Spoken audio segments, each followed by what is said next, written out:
Hello everyone, this is Cheryl once again from Saladmaster here in Perth, and today I want to show you a step-by-step process how to make crackling pork belly using our Saladmaster cookware. The key in the crackling pork belly is the preparation. So I want to show you how I'm going to prepare.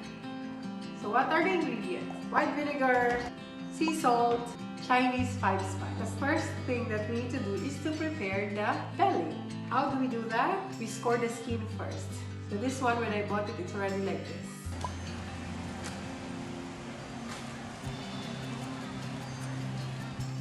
So less work for me. The meat side, I cut like this so the flavor, the seasoning will go to the meat. And then I'll put it in a bowl. Now I'll soak it for 10 to 15 minutes with hot water.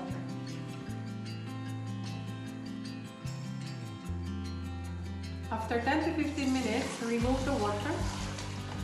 Let's put Chinese 5-spice on the meat side. And then just rub it so that it will be evenly distributed in the meat. And for the skin side, we will put some sea salt and we will rub it with white vinegar to tenderize the meat and the skin, to make it more crackle. Pat it dry to remove all the moisture, and I'll put this inside the fridge overnight without any cover.